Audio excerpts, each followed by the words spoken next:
And to begin our conversation on Nigeria-China relationship 51 years on, let's check this background report by Kunle Adeyeye.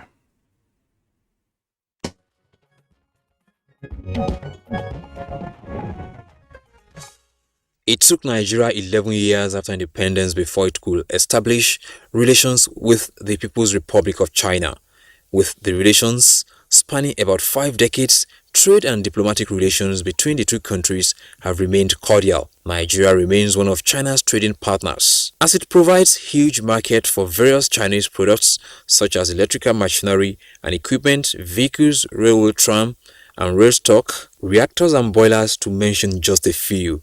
Despite the outbreak of COVID-19 in 2020, the trade volume between Nigeria and China was to the tune of $20 billion, which has been on the upward trend since. Consequently, the Chinese embassy in Nigeria has been engaging the Nigerian authorities on how to take the bilateral cooperation of the two countries to higher levels through the 5G strategy initiative, with the prediction that the year 2022 and beyond could bring Nigeria a monumental turnaround in its economic, security, and social fortunes. China has further provided financing for various infrastructural projects in Nigeria, such as railways, Lekki Free Trade Zone, hydropower plants, among others.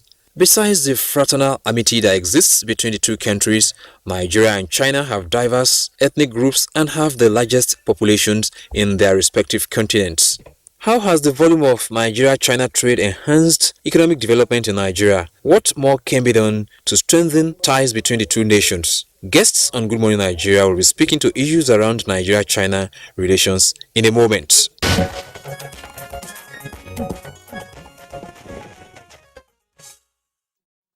Thank you, Kunle Adeyeye, for the background report.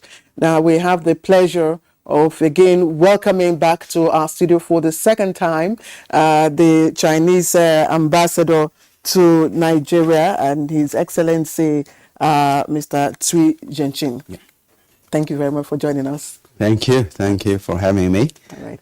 We also have here with us again, we also need to welcome him back, Associate Professor Associate Professor Sharif Gali Ibrahim, and he's of the Department of Political Science and International Relations at the University of Abuja here in the FCT. Thank you very much for Thank you for having me. Good morning, Nigerians. Thank you very much. And then we are expecting really a guest from Jos talking about Professor Nora Dadut. Whenever we're ready, we get that, we'll be able to really connect to her, and then we move on the discussion. Well, in the meantime, let's get started and then see how far we can go. Let's start with your Ambassador Cui Zhenqing. We were here last year. We are here again. Yeah. It was 50 years last year. It's now 51 years. Nigeria-China relationship. What's the driving force between this relationship? Let's start from, the other ones to go into history now and start talking about how it all started. Let's see what really makes this relationship friendly, cordial, and of course moving smoothly, I must add. Thank you, and good morning, Nigerian. I'm very happy today to have this opportunity to do the second time about the relation between Nigeria and China, China and Nigeria. And I want to characterize the relation between the two great countries. In the first, I would like to share the facts. Nigeria, you have the biggest party in Africa. I noticed that APC has more than 14 million members of the party. CPC also is the biggest party in Asia. We have 96 million members of the party. Second fact is about Nigeria is the biggest nation in terms of population, to more than 200 million people here in Nigeria. China, we have 1.4 billion. The third fact is Nigeria is the biggest economy in the whole Africa continent. China is the biggest one in the whole Asia. Why I mention this? That we could find our position, find our similarities. So this is the background for the two nations to develop economy, political things, and also international cooperation. I want to emphasize the two nations, we celebrated the 50 years anniversary last year. Now we are doing the 51 years the relationships. I want to say that we really have a sound and very healthy, and I think that's a very, very constructive relationship between the two countries. This could benefit two peoples of two countries. I think that during the past 50 years, we have done a lot, but we still have a lot of things that needs to be done. So this is my duty, my mission. How can I do things for the two countries and for the two people? Okay, before we get to the aspect of what you can do and what your visions are, I also like to ask, we've had so much, robust relationships, so much going. The data we have, we read out earlier on, talks about trade, value amounting, or trade relations getting to double digits, 19 points as at, this year and all that. What would you think have been the magic, the real game changers for this relationship in the past 2 decades? Yes. The economy sectors, I'm the 14th Chinese ambassador in Nigeria. My feeling and observation, the very, very important relationship, the bedrock of foundation of the nation, you just mentioned that trade, economic sectors. Last year, we achieved 25.6 billion US dollars. That's the trade volume. This year, Nigeria is the first one to import from China, number one in the whole African continent. So now we have an imbalance between trade with China. We Chinese export more to Nigeria. We import more, less than export. So my mission is how can we find a way, find the avenue to try to produce more commodities and to China. China is the number one consumption market. So I do believe that we have a great potential. We can use the words a gap between the performance and the potential.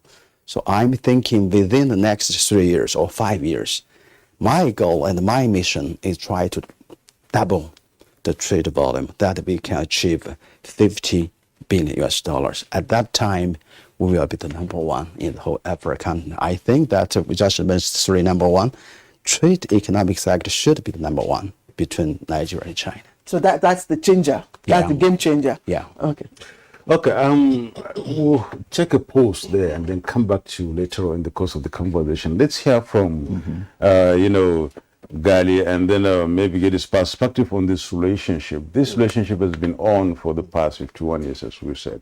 And I also can vividly remember that you were part of the discussion last year in which you brought out some issues, which especially His Excellency came up with some initiatives and things like that. And then 12 months after now, and here we are talking about this relationship as it waxes stronger. What's your perspective? Well, you see, the twilight of the Second World War had actually paved a way for the emergence of the Cold War. And the Cold War bipolarized the global system, where we got the Soviet as well as the Western. With this trend and development, there emerged a process called the non-alignment. And the non-aligned movement brought about developing nations that actually stood aloof, not actually getting involved either to the Eastern or Western blocs. So this brought about the South-South cooperation with China, Nigeria, other Asian, African, and Caribbean countries belong. So this solidarity continued to manifest. And by 1971, officially 71-72, the coupling between China and Africa, China and Nigeria, actually come to be at its heightened level. So this solidarity of South-South cooperation belonging to developing nations, within the global system, and by extension, China began to actually move faster. Having observed all the difficulties that China had actually passed through, the Sino-Japanese war, the poverty level, then China discovered it actually self and talent. So it began to industrialize, it began to produce, to manufacture. So, but in Africa here, we are still battling because some of the states or nations of Africa were still colonies, to this particular Western world and Western powers. Look at South Africa, for example, Namibia, which emerged, in the 90s. So the relationship between Nigeria and China continued to grow in solidarity, looking at each other from the original or veritable principle which was upheld at the Bandung Conference.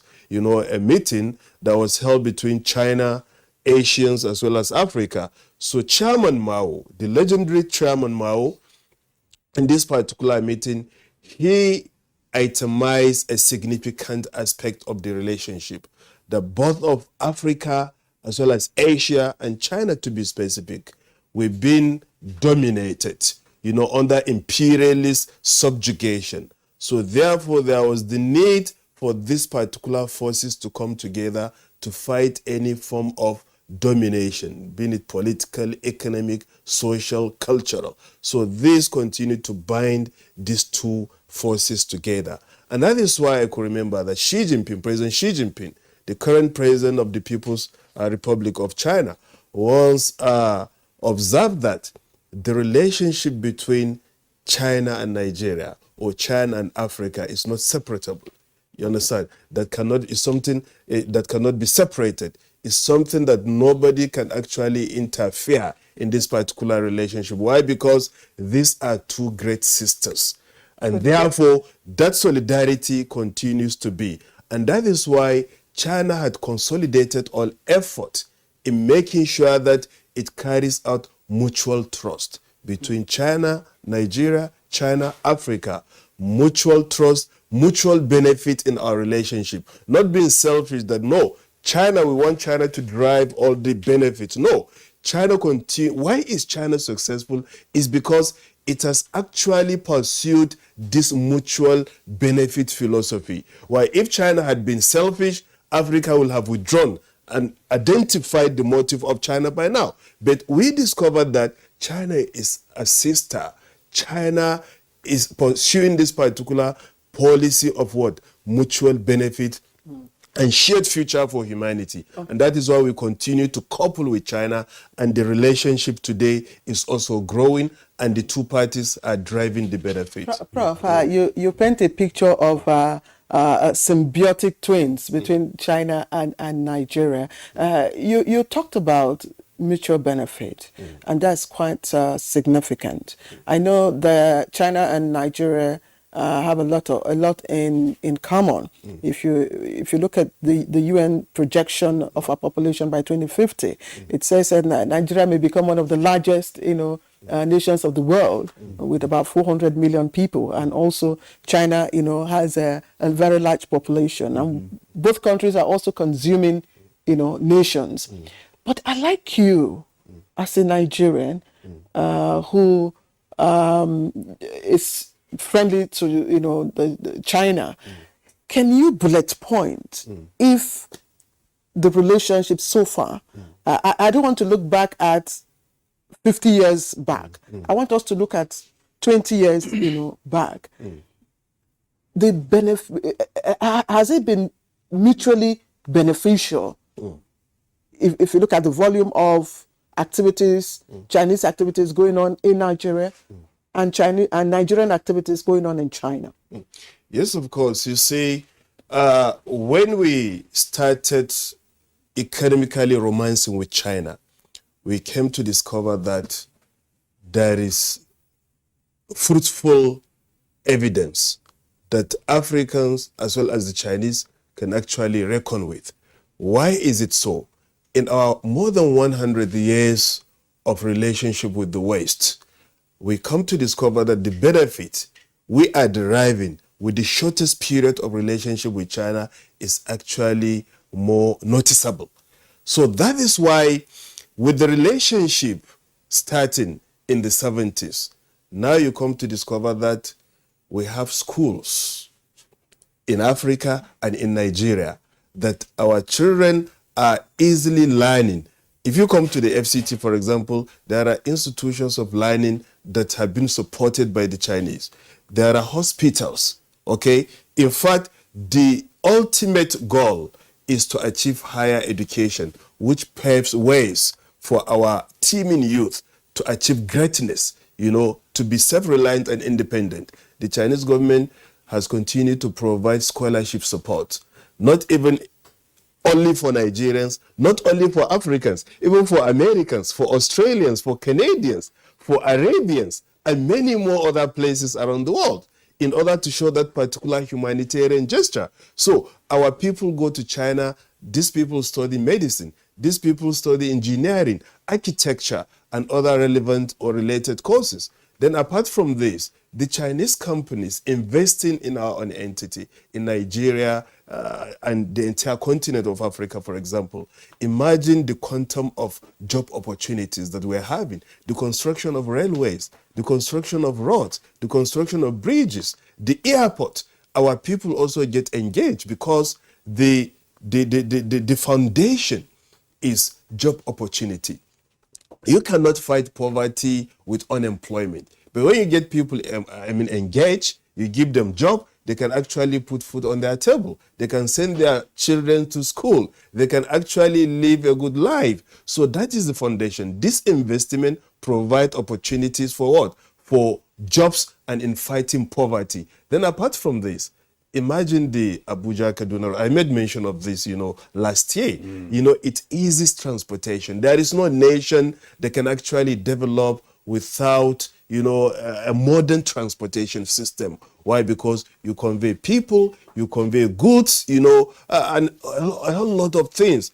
And that has assuaged transportation difficulty. Look at the Lagos-Ibadan rail, Abuja, Kaduna. But there is something that we must actually do, which is obvious. Everybody knows, not only in Africa, everywhere around the world. The benefit of this particular relationship that we are deriving, there is a homework, because due to internal contradictions, we are failing in actually fully, benefiting from this particular, engagement. Why? Because for how long the Abuja-Kaduna road has been put to, operational. to operation. Why? As a result of terrorist activities and insecurity. This is a great area that we must actually venture. And that is why the issue of wisdom is salient in everything and in whatever we do. And if you look at the leadership of China, for example, from the beginning, there is the application of wisdom. If you come down from the legendary Chairman Mao to Deng Xiaoping, Jiang Zemin, Hu Jintao, to current president who is Xi Jinping, you discover that the reform and opening up, the three represent, the scientific outlook, the four comprehensives, all these constitute philosophical development that actually build a foundation of a society. So the wisdom here is that in the last year's Forum on China-Africa Cooperation, which was held in Dakar, Senegal, President Xi Jinping, it wasn't the African president, one man, who came to Africa, and proposing this 9 areas of cooperation between China and Africa, which by and large will benefit Africans themselves. He itemized the area of medicine and health, the medical area that we should actually boost, because a population that is not healthy cannot actually embark on a journey to development.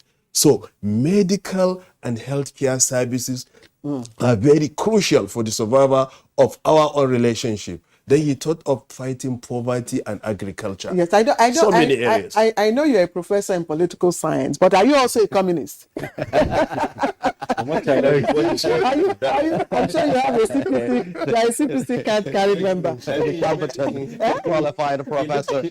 He sounds sympathetic to that anyway. But nonetheless, we'll come back to these issues, talking about what needs to be done, in order to gain much more from China. Your Excellency, you agree to the fact that there's trade imbalance, and given the benefits China make out of Nigeria and Africa generally, we can see how open Nigeria has been and how warm, warm welcome it has been to China and some other countries that really want to invest in Nigeria because it really wants to open up to and then take off or rather take after your footstep and then move on as fast as you went. Chinese companies, operate in Nigeria, about 218 of them at the moment. And of course, China also acquired some licenses in order to drill oil in this country. And this really comes out to show how strong, we take China. But this doesn't seem to be the case in China as far as Nigerians are concerned. That's an explicit, trade imbalance.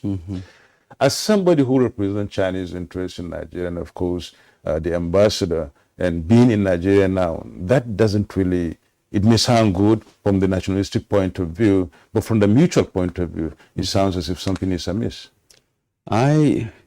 First, I want to add one point about the Chinese people, Chinese business, Chinese government has done for the whole Africa. The big picture.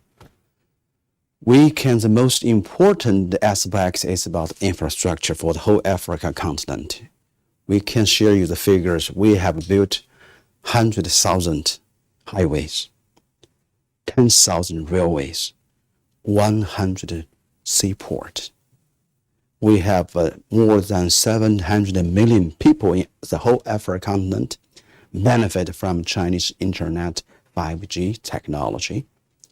That's really, this is a fact. You can check out in media, check the internet.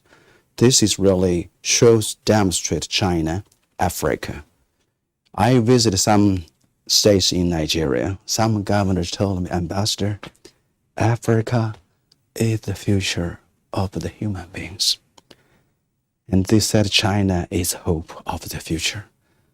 I fully agree this point. Really, Africa should be the future of humankind because we have great potential.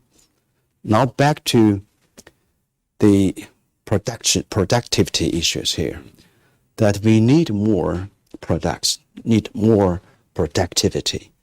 So Nigeria, we have not only natural resources, we have abundant human resources. The issue here, I think not a problem, the challenge, how can we have our agro-industry and also the industry in the factory areas. So to my acknowledgement, to my assessment observation, I laid out in my strategy about the 5I. The 5I, the third I is about industry. Fourth is about investment. The last one is about import-export. I do believe that Nigeria is an agriculture state. So we, like China, agriculture, rural areas, the farmers should be the priority for the government. Nigeria also, you have the same policy. So that means I encourage the Chinese business to invest here. We are lacking of investment for irrigation, drainage, and also road and highways. So I believe that in the coming years, if we have good infrastructure, so I'm very proud to share with you, I'm very proud for being the Chinese ambassador in Nigeria. The week before last, I was in Lagos to see the deep sea port. I just mentioned we have built 100 ports for the Africa. Nigeria, Lagos deep sea port is the number one in the whole West Africa, 15 members country. And also I would like to share with the railway. And this year I'm working very hard to get finance from Chinese banks to finance Kaduna-Kano Railway. I was going to ask you if you have taken a ride, on the train either from Abuja, Kaduna or Lagos to Ibadan. And I wanted to have a feel of what you feel. And then to ask you if, to probably evaluate, because I know that your support for us in terms of loans are tied to infrastructure. what are your feelings about the way, we have utilized, the financial support coming from you? But you will answer in just a moment. We've gotten another one of our guests who's just joined us via Zoom, Professor. Okay, I'm told we'll introduce her as soon as we are connected with her. But please take your questions. Okay, so that means how can we improve our productivity for the Nigeria business? We know the most important here, the material condition. The every nation I just mentioned, we have strengths and weakness. In China also we have a big challenge. Every year we have to generate or produce at least 11 million jobs for the young people. Okay. So Nigeria also, how can we lift people below the poverty line? China, we have achieved this great mission. We are accomplished this mission ahead of 10 years in terms of SDG of UN. So I'm thinking that there is a possibility, there is a chance how China, Nigeria. I'm strongly try to build a relationship between the China, we call this province, Nigeria, we call it state. So not only from the federal level and also from state level. And the last 2 weeks, I visited some provinces. And also I'm thinking that we will let Chinese provinces or state to work with Nigeria side, to build our capacity, to have increase our productivity. I asked a question before. I think you were concluding your response to Nadabu's question on. I asked a question on how you felt taking a ride, on the train from Abuja to Kaduna, if you have, and then I will do it. Yes, and then for you to also evaluate the policy where your financial support also is tied to infrastructure. How do you think we have utilized it? Are you pleasantly surprised? The infrastructure, I think, is a bottleneck for the economy. This is the reason Chinese president has a Belt Road Initiative. She proposed in the year 2013. So Nigeria, we signed this agreement in the year 2018. So you just mentioned infrastructure really is a big focus for Chinese business. But I want to share with you that we also have to do the other aspects. For example, salt exchange, talent cultivation, and also treasure capitalization in the 5G strategy and technology application and traditional transcendence. So I believe that really for Nigeria side, we are struggling, we are fighting for the changing the living conditions, living standards, especially since the professor said opening up and reform policy since 1978. So I think that really is high time for Nigeria, China. If we back to 100 years ago, China has no capability to work with Nigeria because at that time you are fully colonized. We Chinese are semi-colonized. Back 6 years ago, we are struggling to find our way, how can develop our political system, economic system, national defense system. We cannot do more for Africa to Nigeria. Even at that time, we are building the railway. We call Tanzan Tielu. But now we are doing effort in Nigeria. So I think that now China, at this time in the 21st century, we have our experience, lessons, capability, technology. That is time for China to make our contribution to the whole Africa continent. Yes, we can see that the contribution is coming and the impact is really being felt all over. Before we come back to you, permit me to please acknowledge and then, welcome, to this discussion, Professor Nora Dadut. She's joining us from Jos via Zoom. She's a distinguished senator, and she's going to be with us at least for the remaining part of the discussion. Welcome to Good Morning Nigeria. Can we please have her if she's ready?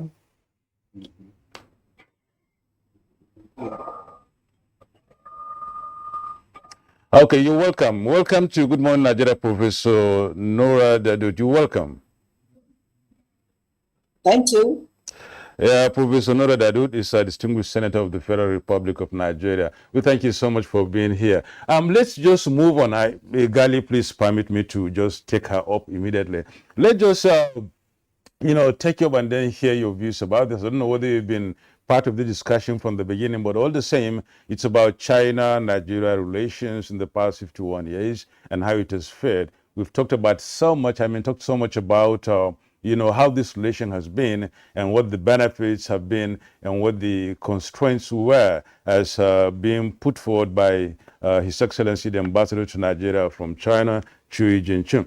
Now, give us a perspective. We were on the issue of imbalance in, trade, talking about how much China, exports to Nigeria, and then how much Nigeria imports from China. That's where the imbalance is. That's a great concern to even the Chinese because the ambassador really accepted that, and Nigerians too are concerned about that. What's your perspective about this, and what do you think should be done in order to correct this imbalance? Let's start from there. I think we need to close the ranks in terms of expectations from both countries. First, Nigeria, having signed this bilateral relationship on trade and investment about 51 years ago, has a lot to share with China. And by and large, the Chinese have been trying to invest. In fact, they have been investing in our country, in Nigeria. And on the other side, I think Nigeria is just coming along to invest in terms of education, economy, and even cultural investments. And so I think the imbalance is such that China has to bring in more from Nigeria into its own country because it is give and take. It's a sort of exchange business. It's an exchange deal. So much so that being a developing country, I think we will be able to also develop to a stage where we need to close ranks. All right. Thank you, Professor Dadut, for your opening comment. I'll just come back here and then return to you in a moment. And I'll go back to Ambassador Chui Jianchu. You talked about being a new phase in Nigeria-China relations. And you've also talked about 5 Gs, which there are 5 goals. GDP strategy. Yes. Can you talk to us about each of these goals and how you hope to mainstream it in our relationship? I'm the 14th Chinese ambassador, so I thank to my predecessor. They have built a very bedrock relation between China and Nigeria, Nigeria-China. So I'm thinking the first 50 years, we really have achieved a lot. But for the next 50 years, China always have a long vision. So that long-term vision, how can we do things for the next 50 years? And next 50 years really is very critical to Nigeria and China. We will achieve the second centenary goal by the year 2050. That means the founding of New China. At that time, we are 100 years for New China. So this is, we will build a socialist country, strong, prosperous, democratic, and also cultural advanced and beautiful China. So Nigeria, I think that how can we, I just mentioned we have a lot number 1 in Asia, in Africa. You just mentioned Nigeria will be number 3 in terms of population by the year 2050. China will be 2nd. India will be number 1. So I'm thinking, how can we need strategy. We need new strategy. We cannot live in the past. Like some politicians, they are living in the 1950s or living in the First World War, Second War. They still have mentality. So we have to change this mentality. How can we face the challenge, change, especially the big change, unseen in the century? So I think about how can we map out, formulate a new strategy. Just you mentioned, I'm very proud this is approved and supported by the two governments. The 5G Nigeria GDP strategy. I want to emphasize here, GDP is not about gross domestic product. GDP really is important. China is number one. Number two now, we have 17 trillion US dollars GDP. So Nigeria, you have less 5,000, I think, 500,000 billion US dollars. So that means this is very, very important indicator for the economy. But I try to let people know, to the two countries know that we need to grow, we need development, we need progress. Growth, development, progress, because it's not only about GDP, it's not only about the economy. It covers political affairs, social affairs, culturally, things, and also the environmental protection. So I just back to 5G, it's very quickly. 5 goals, I want to set specific goals. Political consonance. Without this consonance, without this trust, without this support, we cannot achieve the other aspects. So this is the banner to lead the two nations, to direct, guide, not only for direction, not only for the content of cooperation. So I use the words political consonance. But the main thing is about the core interest. What's the main core interest? I bring out that sovereignty, territorial integrity, and major concerns. I think that Nigeria, China, you have your challenge setbacks. China also is facing our challenge setbacks about core interest. Maybe if we have time, we can discuss later. The second is about economic cooperation. I use the words cooperation, first the consonants. The third is about military and security collaboration. The fourth is about international affairs coordination. The last one is about people's communication. So I use the 5G here. We use a 5C, consonants, cooperation, collaboration, coordination, and communication. We have put specific goals in these areas. So this is a 5G and 5I. I quickly let you know: infrastructure, ICT, industry, investment, and import-export. S, security, structure, speed, synergy, supervision. 5T, talent, a thought exchange. I want to emphasize, if you look at history, we are always talking about liberty, democracy, freedom. We need also try to update. This is bedrock for the society, for the country. Look at the thought. Now, Professor, the Xi Jinping thought for the new area about Chinese socialism with Chinese characteristics. So I really want to share with you the Xi Jinping thought matters a lot for Chinese people, Chinese government, matters a lot to Africa. So it's not country specific. We have specific thought. I can share with you. I can give you the books to share the thought. We really have a clear definition. What's the content of Xi Jinping's thought about state governance, about the party, about military, about economy. So this is a very powerful thought. Look at the big picture, global picture. You cannot find the head of state, premier, or president to have such kind of thought, not only about China, it's about human being, about the global picture. This is thought exchange. The second thought is talent cultivation. The third is about treasure capitalization. We have no reason to apologize that we are lagging behind in terms of other actors, but we have the potential to capitalize our Nigeria human resources and natural resources. So this is my feeling. We have everything, but how can we get it done?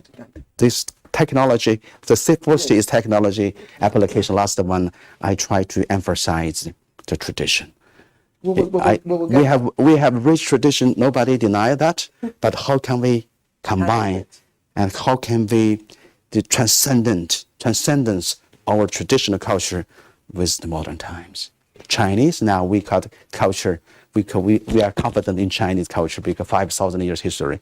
That's this reason I think that we need this strategy to guide, direct. So this is the reason I'm very proud. This strategy is supported not only by the government, by the business people, by the think tank, especially by Professor Shirley. You can knows more about this strategy. I was thinking that maybe being, culturally similar countries, because I mean Nigeria too is a cultural country just like China, and then I'm looking at the benefits of this very value, to Nigeria and China as relates the relationship between these two countries. We'll get back to this when we come back from Jos. Let me get over to Professor Nora Dadut, and then explore this very area and come back to you to hear more about the outcome of the meetings you've had on the 5Gs, because I know you mentioned that last year. Okay. Professor Nora, can we please have an idea, or rather what your take would be, therefore, on the cultural links between these two countries as the relationships prosper? 51 years now, these two countries have been so much of been mutually beneficial to each other and one another, I must say. Give us your own take on the cultural link, and then how these two countries can harness their both cultures in trying to enhance this relationship. Yes, first of all, China has a diversity of cultures, just as Nigeria, being the largest in population in the world, and Nigeria being the largest too in Africa. You see, they have some correlation already. And in terms of cultural values, cultural investments, I think the two countries, the two nations have a lot to share. First of all, the Chinese or China is coming out from an isolated area, that is where they belong to communism, and then they went into socialism. If I will recall, I think Korea is the only socialist country now. And then they are now bringing in modernization. And this modernization is building up into sharing and exporting their cultural values. But remember, the Chinese is very conservative when it comes to traditions, because they have a very long enduring tradition, just as Nigeria. And because the two have these elements in cultural values, they are now able to sort of collaborate and harmonize the areas where they can enjoy and reap the fruits of the culture. And when we talk of culture, we also include music, food, language, marriage, morals.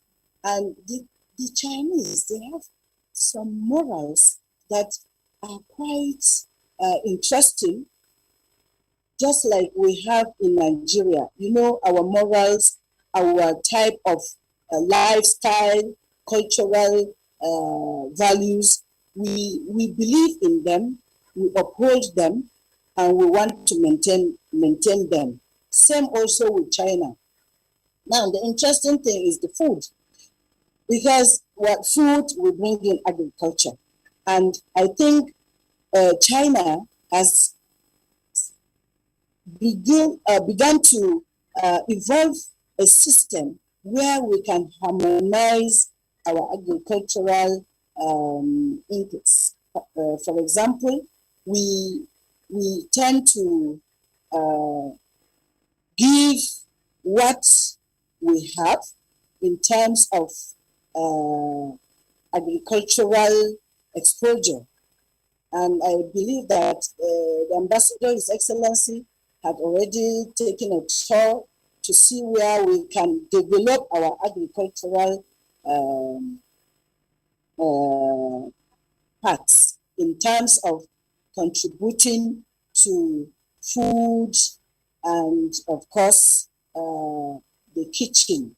And you know, the Chinese kitchen is well known and is well accepted in Nigeria.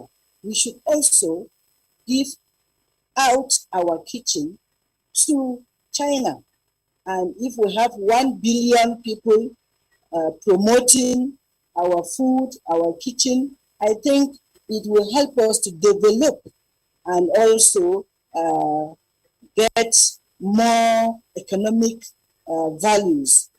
Again, I feel that when we come together, we should be able to harmonize and collaborate. Just like His Excellency mentioned, he said collaboration is very important in this case. So I believe we have a lot to share in our cultural and agricultural values.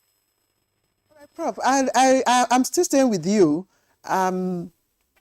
Now, if you look at the one of the components of the 5Gs that His Excellency talked about, the first one is, he says, is political consonance, which means that both countries, would have to come together, and invariably it means that you support me, I support you. Now, our foreign policy recognizes the fact that we deal with the international community on a peaceful and harmonious issues.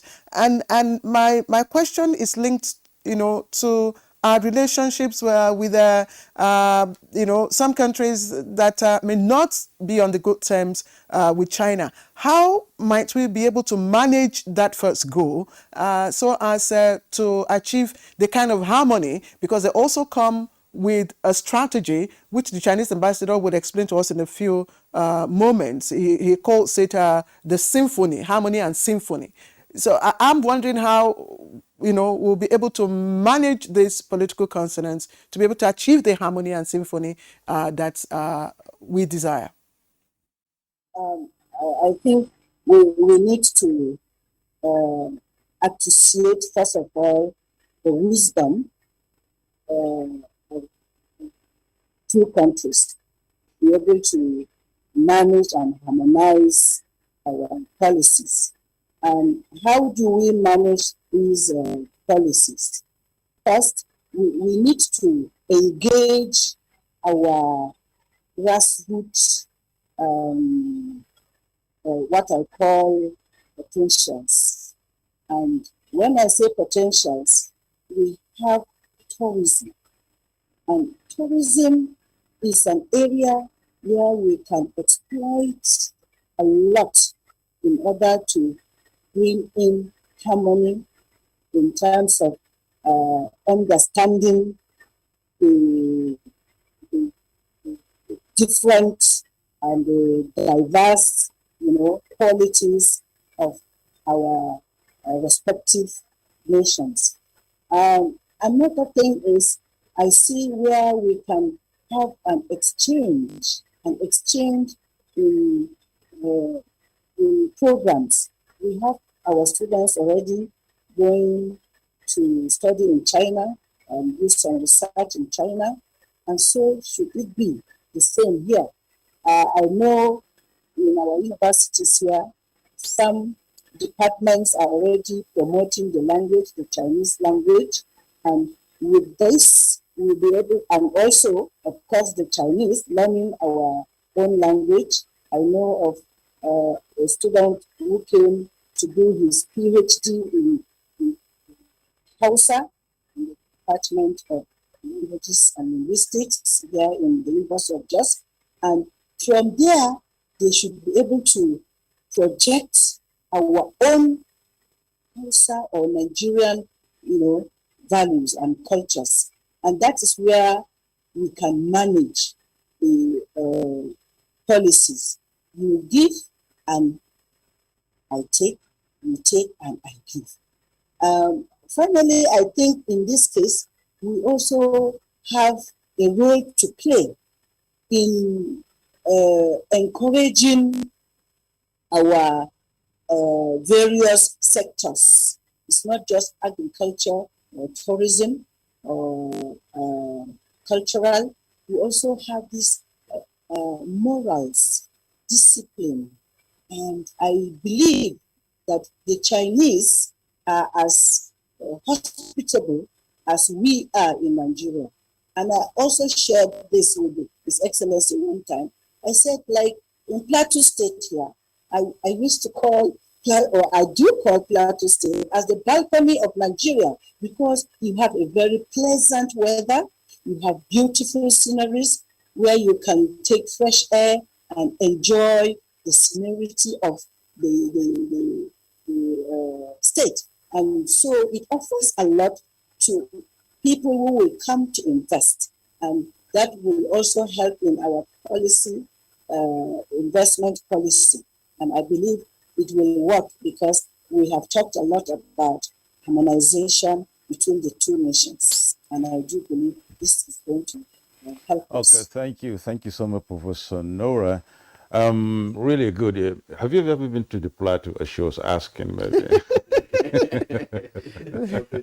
To Jos, I'm talking about Jos now, Plateau State maybe. You are in Lagos, you said, and you went right, you are in Bauchi and some And he's other also been areas. to Bauchi and Kaduna. Start going around. Maybe you'll get to see and know more about Nigeria, and then maybe you'll appreciate that. I really try to emphasize my feeling here. So, because COVID-19 is not allowed to travel all the states, Right. but now that we have a new policy, give me the opportunity to travel. I'd like to highlight, just mentioned about the harmony and the symphony. So this really, we can discuss this topic. This is my thinking. So China, we face the challenge of harmony and symphony. Nigeria also. That this is not only relating culture, also relating politics. Yes, because I asked. Yeah. I asked how we're able to leverage the political consonance you talked about, which is one of your first goals, to achieve, harmony and symphony, especially where conflict of interest is concerned. I want to highlight, if you don't mind, the first harmony, the opposite, disharmony. Symphony is the opposite, hegemony or monotony. This is my thinking in Nigeria. We need harmony. We need symphony. Symphony from party level, from the people level, from the government level. So I treat big ideas, the harmony, Chinese harmony, with 5,000 years history, the essence of a culture. One of the essence of a culture is harmony.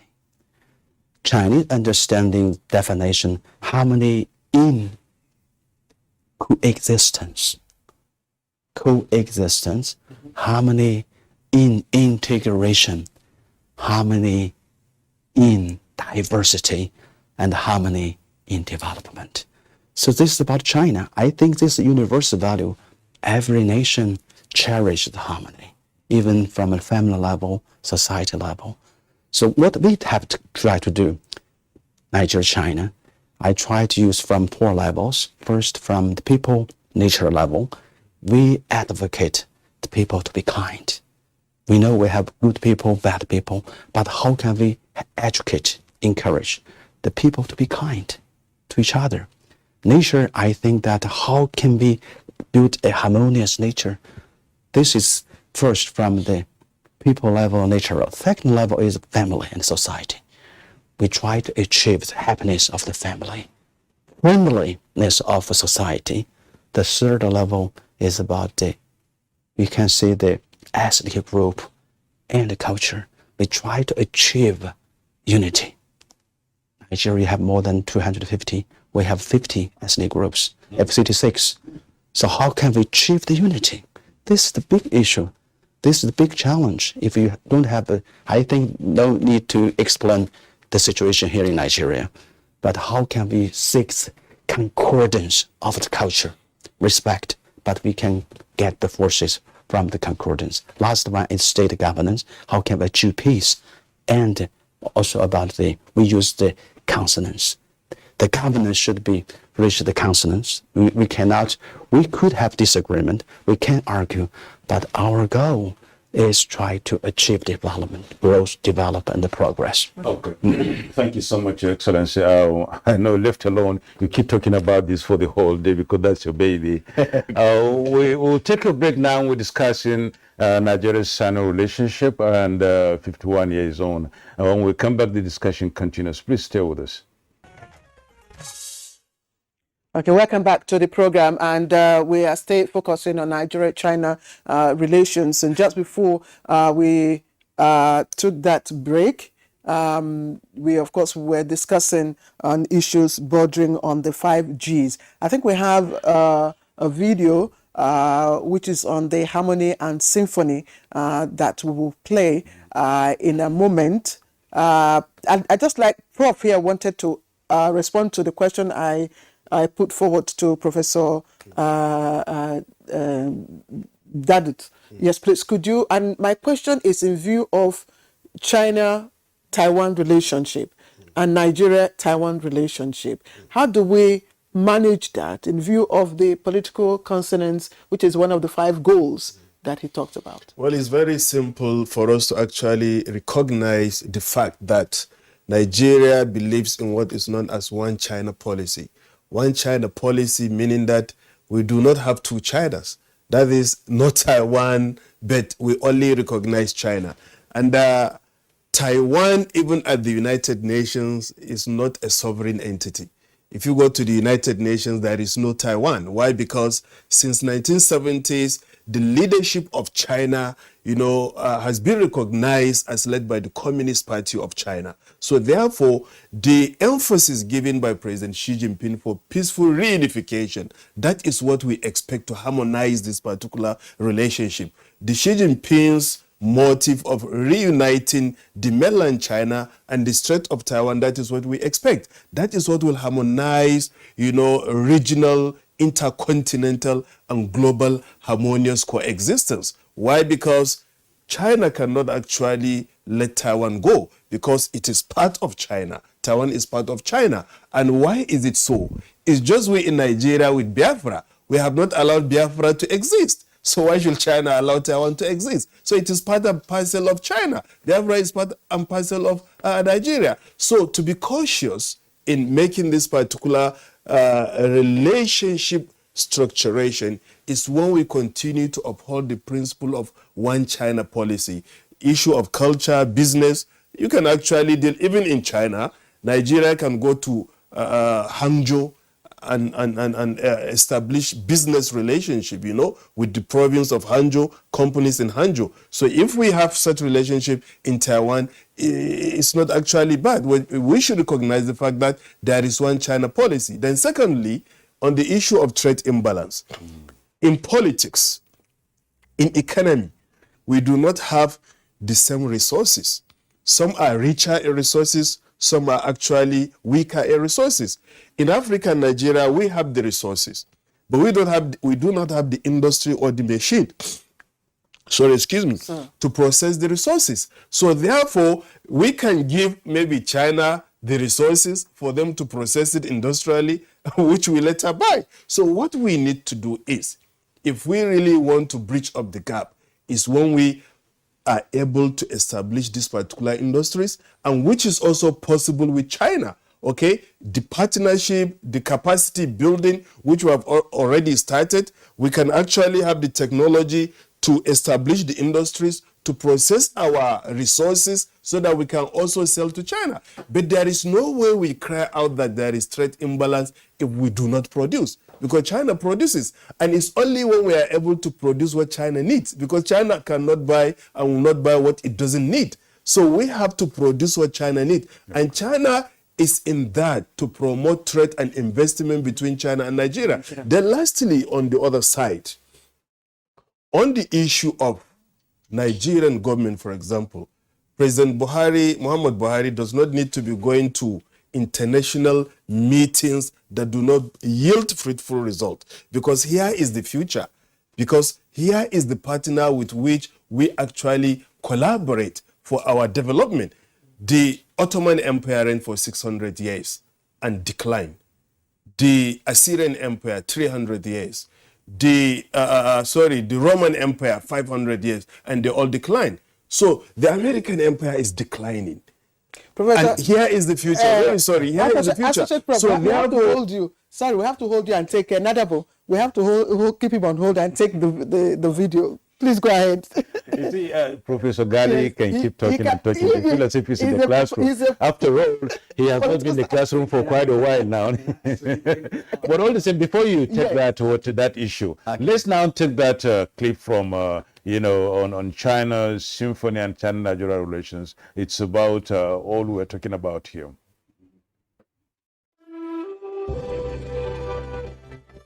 Since ancient times, the Chinese have advocated a culture of harmony.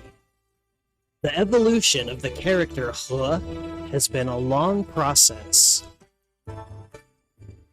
In the oracle bone script, the strokes on the upper left side of the character He depict mouths, while the strokes below depict musical instruments such as the reed pipe and vertical bamboo flute. The right side directs the pronunciation of He. This character and He were often used interchangeably, owing to their shared meaning. The original meaning of the character is harmony. Harmony is the core of Chinese culture. For the Chinese people, living in peace and harmony is part of their cultural identity. Guided by this core value, Chinese harmony culture is described at 4 different levels. Lucid waters and lush mountains are invaluable assets. Humans and nature need harmony in coexistence, which is the inherent requirement of sustainable development. We need to realize the importance of green development and that the ecological environment is irreplaceable. A family is the basic cell of a country, and a country is consisted of thousands of families. The harmony and integration of thousands of families is the cornerstone for national development and for people to set sail for their dreams. The Chinese nation has always attached great importance to family. The foundation of social harmony lies in harmony in diversity, seeking common ground while recognizing differences. Since the establishment of diplomatic ties in 1971, China-Nigeria relations have enjoyed smooth development, which relies on seeking common ground and helping each other. Nigeria is China's largest cooperation partner in Africa.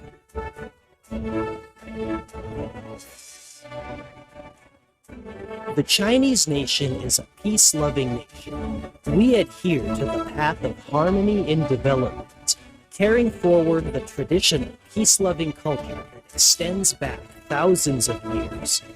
Peace and development are the common values upheld and the common cause pursued by all people in the world.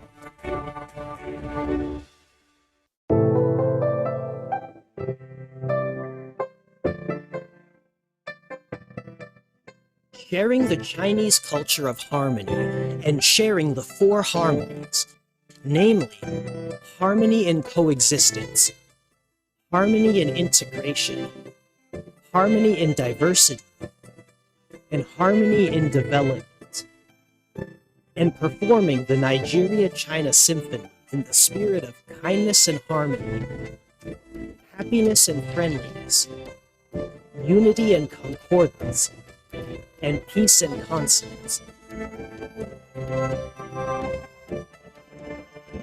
so as to facilitate the 5GIST Nigeria-China GDP strategy.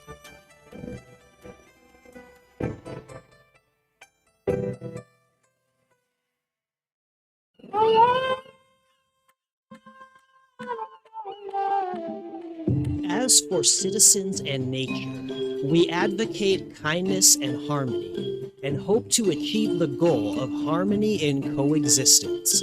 Both Nigeria and China have abundant human resources and vast natural resources.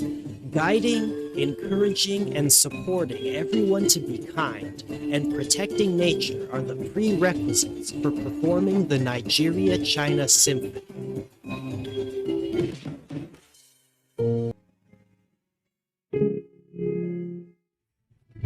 The Analects of Confucius states, "In practicing the rules of propriety, it is harmony that is prized." The thought of harmonious unity is the most vibrant core of Chinese tradition of culture. Upholding the idea of harmony, let us work together to play the China-Nigeria Symphony and deliver a brighter future.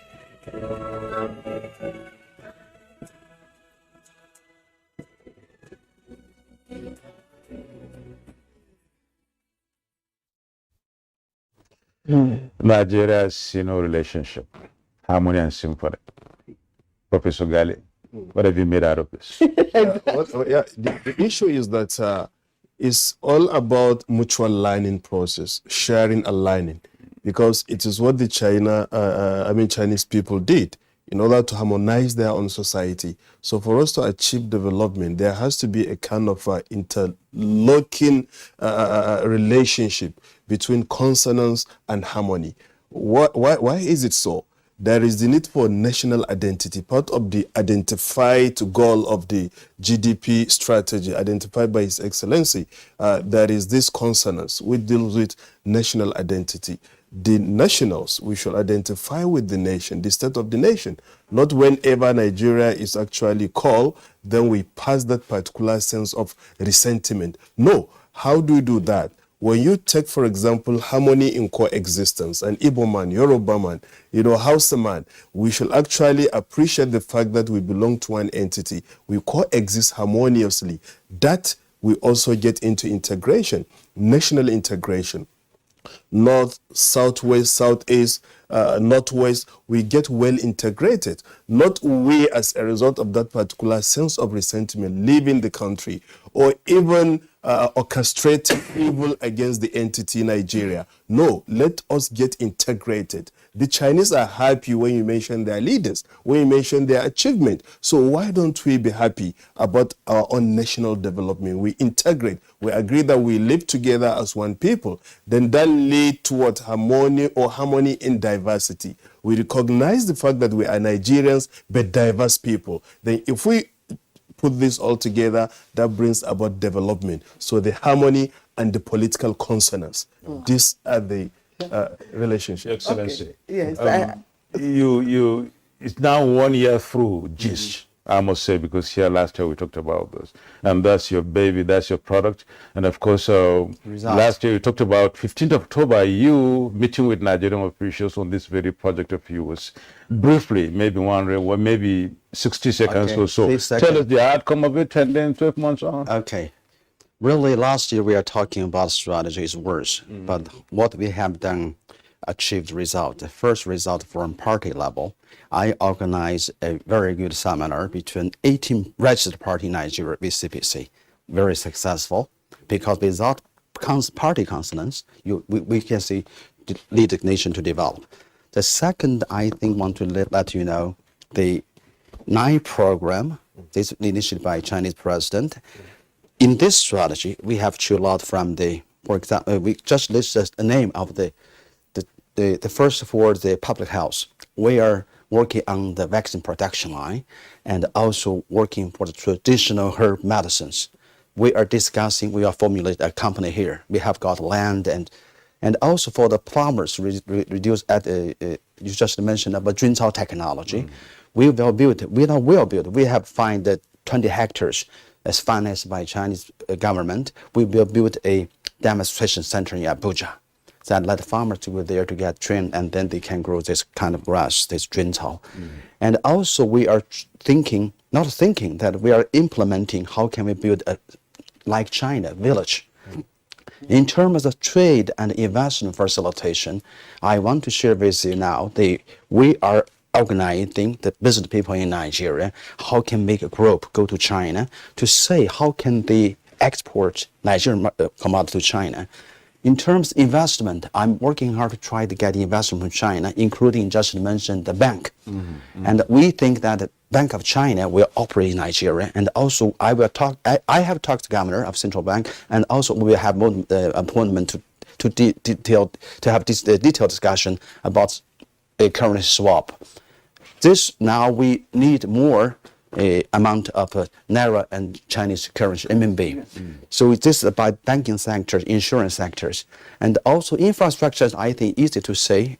I work hard to accomplish Lekki deep sea port. I was there.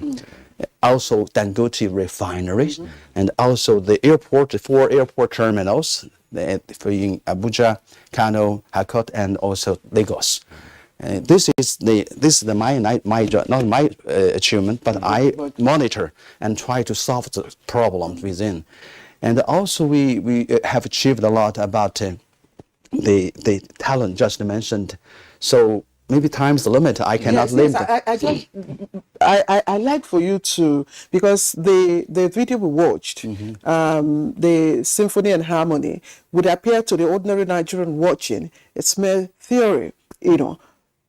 For instance, how do we mainstream this in a situation where, for instance, we're having to deal with farmer headers, issues in some parts of the country? How can we achieve harmony between those?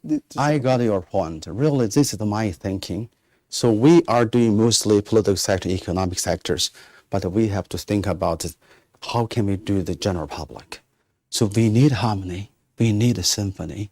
The opposite disharmony, the opposite hegemony or monotony, there is special meaning for China and Nigeria. We have a problem, issues, challenge of Chinese reunification. We have disharmony with Taiwan, the mainland and Taiwan. I want to take the opportunity to share the basic facts about Taiwan. Taiwan, people always characterize, define, or describe a nation, use the geographical area, ethnic group, and the political organization. So we call a country, nation, and state. So we use the 3 words, country, nation, state. I want to share the basic facts. The country geographical area, Taiwan mainland, we can trace back at least AD 230. That means not divided. The second, in terms of ethnic group, China, we have 56 ethnic groups. The Han nationality in the mainland account for 91%. That means we have nearly 9% we call minority or small ethnic group. In Taiwan, we have 23 million people. 96 of nationality is Chinese, is Han nationality. So they have 4% of small ethnic groups. That means being a nation, we have the ethnic group the same. Language, custom, tradition, culture. In terms of state political, so China, we have more than 20 dynasties. Okay, I quickly cover it. 20 dynasties, 400 emperors. So each dynasty died, the new dynasty comes. The Republic of China from 1911 to 1949, New China from 1949 now. So that means the former government died, the new government formed. So this is the basic facts. I think that the Nigerian people should know the basic facts. Yes, because I'm sorry. I'm just concerned about the fact that if you have issues with Taiwan, and you have this strategy which you're promoting and you hold very strongly, why isn't it working with Taiwan? Okay, I want to. You didn't mention the Nancy Pelosi visit Taiwan. I think this is not this is really a hot topic. I want to express my 3 points very quickly. First, Nancy Pelosi visit is not invited by Chinese people, Chinese government. I mean the central government, people from mainland, also including people living in Taiwan. The second Nancy Pelosi visit is not with good intention, is with malice. I think it's about politics. The third, I think that is very important. Her visit is supporting the separatists. We cannot allow that. This is the reason why this is really the public topic. I think that we have no time to discuss in detail. No time, really. But I want to let you know that we need harmony, we need symphony. The Chinese reunification, peaceful reunification, is the solution of the mainland and Taiwan. We oppose the external, not only sovereignty, territory, not only the policies, international norm, not only the non-interference. So we think that today's topic is not about Taiwan, it's about Nigeria, China. So you just mentioned that we need harmony, not only the domestically, we need harmony internationally. Okay, many thanks. And also, we thank you so much for your contribution this morning. It's your day anyway. We must acknowledge that and accept it. Thank you so much. That was Ambassador, Chu Jie-chung, the ambassador to Nigeria from China. It's our pleasure. Professor Gali, it's been a pleasure. We thank you so much for being part of the discussion this morning. Thank you. And same goes to Professor Nora Dadut, Senator of the Federal Republic of Nigeria. Thank you for your contributions this morning. And of course, a very big thank you too for you out there. It's our pleasure. That's Good Morning Nigeria. Today we discuss Nigeria-China relations. We'll be back tomorrow with another topic. Be with us. And I'm Claire Dilabo Abdul Razak. Don't forget to always take action, fight against rape and rapists. From the crew, have a good day.